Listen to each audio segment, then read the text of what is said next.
इस वीडियो में हम समझेंगे कि कार्ड डिजाइन क्या होता है और जो मैग्नेटिक स्ट्राइप है, जो एक काली सी पट्टी है आपके कार्ड के पीछे, आप अपना डेबिट या क्रेडिट कार्ड ले आ सकते हैं और उस कार्ड के पीछे में देखिए काली सी पट्टी होती है। तो हम जानेंगे उस पट्टी के अंदर क्या होता है। आपको बिल्कुल सिंपल सी वो पट्टी दिखती है पर उसमें बहुत सारी इंफॉर्मेशन होती है और उसी से आपका पेमेंट प्रोसेस होता है। तो हम इस वीडियो में अब वो जानेंगे उस पट्टी के अंदर होता क्या है, कैसे ट्रांजैक्शन होता है और उसमें क्या इंफॉर्मेशन होती है और कैसे आप उसको सिक्योर करते हैं। तो सबसे पहले हम बात करते हैं मैग्नेटिक स्ट्राइप कार्ड। तो ये क्या करता है, आपके ट्रांजैक्शन का जो डेटा है, ठीक है, वो उसको उस स्ट्राइप पे रखता है, जिसको हम एक काली पट्टी कहते हैं। उसको आप मैग स्ट्राइप या मैग्नेटिक स्ट्राइप भी बोलते हैं, क्योंकि इसमें सारी इंफॉर्मेशन होती है। सारी इंफॉर्मेशन का मतलब क्या होता है कि जैसे मान लीजिए आपने 200 रुपए का ट्रांजैक्शन किया और कार्ड स्वाइप किया, अब इस काली वाली पट्टी के अंदर में वो इंफॉर्मेशन स्टोर हो जाएगी या एम्बेड हो जाएगी कि 200 रुपए इसने निकाले। इसका मतलब वो कार्ड जो वो डायनेमिक है, वो सारे इंफॉर्मेशन को स्टोर कर रहा है और मॉडिफाई भी कर सकता है उस सिस्टम के अंदर में। और जितनी बार जब अगली बार कार्ड स्वाइप होगा तो उसमें वो सारी डिटेल्स जो है वो एक एम्बेड हो जाएंगी, सारी डिटेल्स स्टोर हो जाएंगी और जैसे ही आप स्वाइप करते हैं उसी में से सारी इंफॉर्मेशन निकल के ऑनलाइन चली जाती है और वो बैंक में जाती है वीजा मास्टर कार्ड के द्वारा। अब ये क्यों जरूरी है? जैसे मान लीजिए आपने कहा कि मुझे 500 रुपए निकालने हैं, तो अब ऐसा तो है नहीं कि आपके सिस्टम में से बस इतना ही निकल जाएगा कि ये इंसान 500 रुपए निकालना चाहता है, इसका पिन है। उसके अलावा बहुत सारी डिटेल जाती है। मान लीजिए एक चोरी का कार्ड है, आपने इन्फॉर्म कर दिया कि ये कार्ड चोरी का है। अब क्या होगा, कस्टमर जो है या जो कार्ड स्वाइप कर रहा है मर्चेंट, वो आपका कार्ड नंबर तो एंटर करेगा नहीं कि हाँ ये कार्ड नंबर ये है, इनका ये सारा डिटेल है। तो ये पट्टी जो होती है इसके अंदर सारी डिटेल अपने आप होती है। आपने स्वाइप किया, अपने आप सारी इंफॉर्मेशन सारी डिटेल के साथ, पिन नंबर के साथ वहां पे चली जाएगी। बैंक में चेक होगा, हाँ ये चोरी का कार्ड है या चोरी हो गया था, किसी ने रिपोर्ट कर दिया है, तो ट्रांजैक्शन डिक्लाइन हो जाएगा।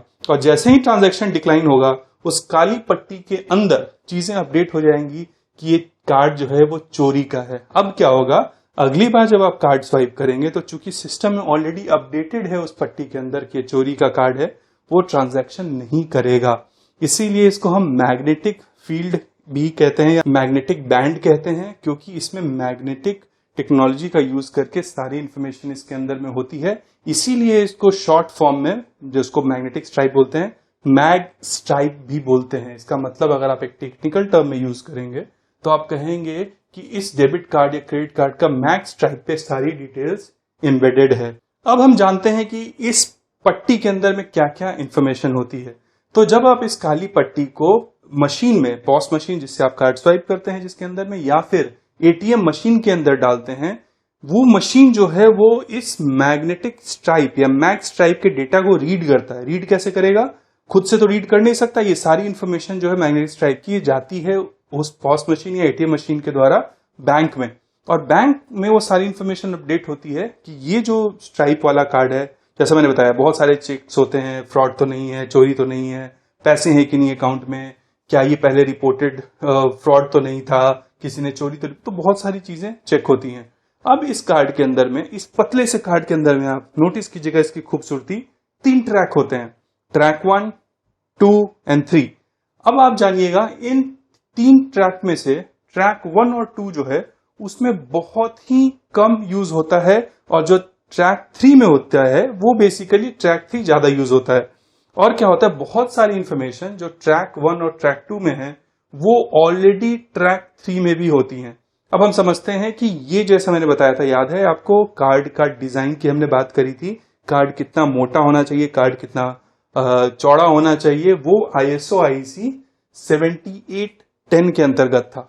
अब इसका डेटा स्ट्रक्चर जो है, जो ट्रैक 1 में, ट्रैक 2 में और ट्रैक 3 में है, वो सेम ISO IEC 7813 7813 कैटेगरी के अंदर में आता है कि ट्रैक 1 में और ट्रैक 2 में कौन सा डेटा स्ट्रक्चर कौन से फॉर्मेट में एम्बेड होगा। इसकी खूबसूरती देखिए, हर चीज को इतना क्लियरली डिफाइन किया गया है कि चाहे वो भारत के किसी गांव में जाके क्रेडिट कार्ड प्रिंट हो रहा हो कार्ड, या किसी विदेश में किसी जगह के गांव में प्रिंट हो रहा हो, वो एग्जैक्टली सेम प्रिंट होगा, सेम स्ट्रक्चर फॉलो होगा। क्यों?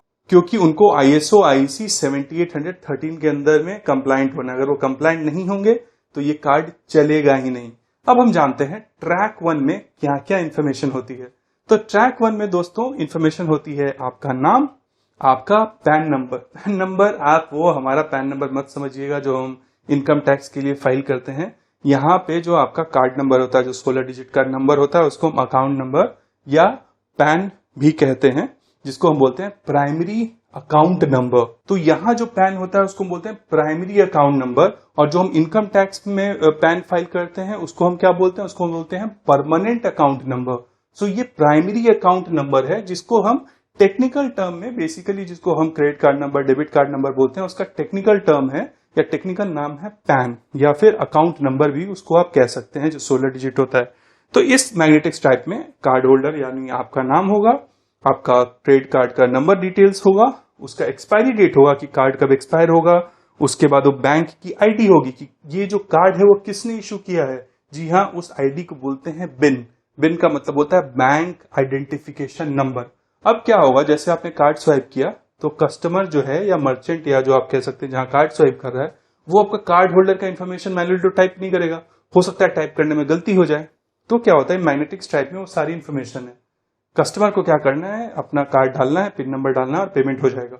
और उसके अलावा बहुत सारे अलग अलग नंबर होते हैं जो इश्यूअर बैंक यूज करता है डेटा को वैलिडेट करने के लिए। इश्यूअर बैंक कौन होता है, आपका बैंक।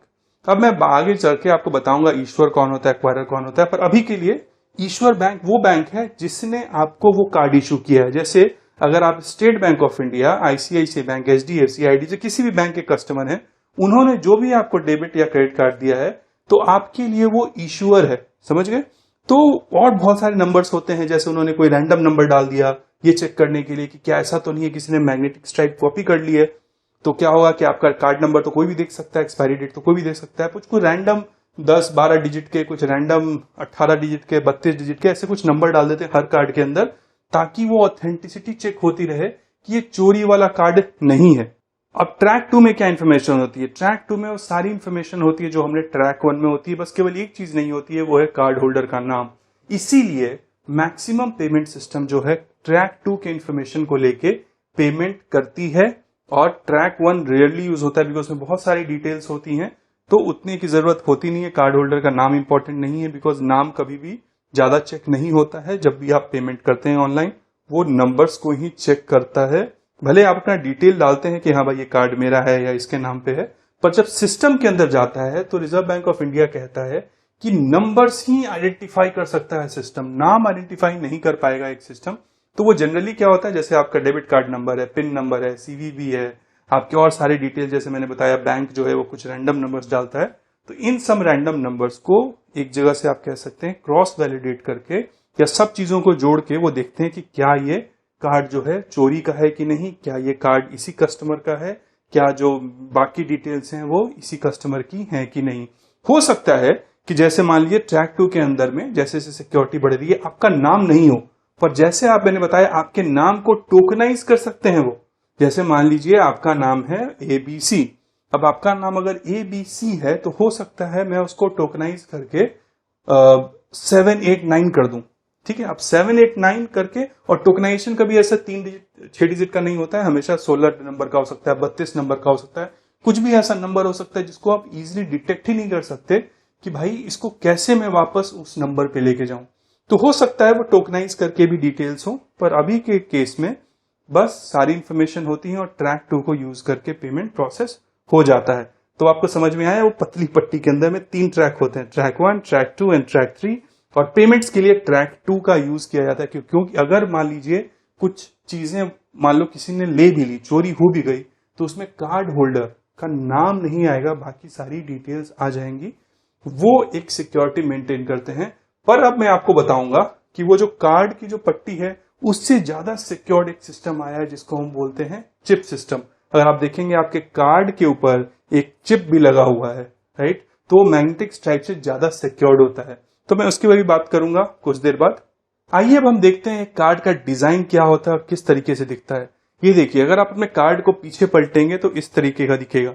तो इसमें मैं आपको समझाता हूं क्या क्या चीजें होती है। मैग्नेटिक स्ट्राइप जो हमने समझ लिया, जिसको मैग स्ट्राइप भी बोलते हैं, ट्रैक 1, ट्रैक 2, ट्रैक 3, तो ये काली वाली पट्टी है। एक होलोग्राम होता है जो बेसिकली चेक करता है कि सही जगह से ये कार्ड आया है, डेबिट या क्रेडिट कार्ड। आप देखोगे चमकता है, उस बैंक का नाम होगा, किसी और चीज का लोगो होगा, जिससे ऑथेंटिसिटी चेक हो जाती है कार्ड की। तीसरा है बैंक का कॉन्टैक्ट इन्फॉर्मेशन होता है कि अगर कार्ड किसी को खो गया है, किसी और को मिल गया है, तो वो कार्ड कॉल करके ब्लॉक कर सकता है। चौथा होता है सिग्नेचर एरिया, जहां पे आपको बोला था अपना साइन कर दो। सिक्योरिटी कोड होता है या सीवीवी होता है, जिसको हम बोलते हैं कार्ड वेरिफिकेशन वैल्यू। तो आप उसके माध्यम से उस कार्ड को वेरीफाई करते हैं। जब भी आप ऑनलाइन पेमेंट करेंगे, आपको एक सीवीवी नंबर भी डालना होता है, जो कि एक 3 डिजिट का होता है। और उसके अलावा एक और कोड होता है सिक्योरिटी, आप देखेंगे कि सीवीवी के जस्ट बगल में एक 3 डिजिट का सिक्योरिटी कोड होता है। अच्छा, ये सारी इंफॉर्मेशन जो है मैग्नेटिक स्ट्राइप के अंदर भी इम्बेडेड होती है, क्योंकि पेमेंट करते वक्त आप बस कार्ड स्वाइप करते हैं, कोई भी डिटेल एंटर नहीं करते हैं, एक्सपायरी डेट और ये। तो इसीलिए ये आपको मैग्नेटिक स्ट्राइप हेल्प करता है ये सारी इंफॉर्मेशन को पुल अप करने में। लेकिन उसके अंदर में सीवीवी नंबर नहीं होता, क्योंकि अगर सारी डिटेल्स मैग्नेटिक स्ट्राइप में आपने डाल दी तो उसके बाद क्या होगा, अगर कॉम्प्रोमाइज हो गई तो कोई भी उस इंफॉर्मेशन को लेके पेमेंट कर सकता है। अब मैं आपको बाद में बताऊंगा कि कैसे अलग अलग तरीके के पेमेंट होते हैं और कहाँ पे सीवीवी यूज होता है, कहाँ पे नहीं यूज होता है, वो मैं आपको आगे कोर्स में समझाऊंगा। उसके बाद हम बात करते हैं नेटवर्क लोगो की। नेटवर्क लोगो क्या होता है? Visa, master card, RuPay, American express, JCB, ये सब जो कंपनीज हैं ये एक नेटवर्क प्रोवाइडर है। इनका क्या रोल है, इसके बारे में भी हम डिटेल में एक चैप्टर है कि ये क्या करते हैं और इनका रोल कितना इंपॉर्टेंट है।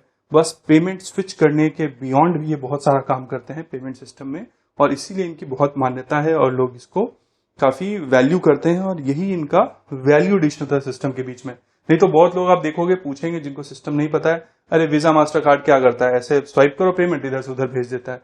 पर ऐसा नहीं है, वो एक उनका एक छोटा सा पार्ट है। उसके अलावा बहुत सारे काम वो करते हैं, जिसके बारे में हम इस कोर्स में चर्चा करेंगे। तो इस वीडियो में बस इतना ही। मिलते हैं अगले वीडियो में। ख्याल रखें और खुश रहें। धन्यवाद।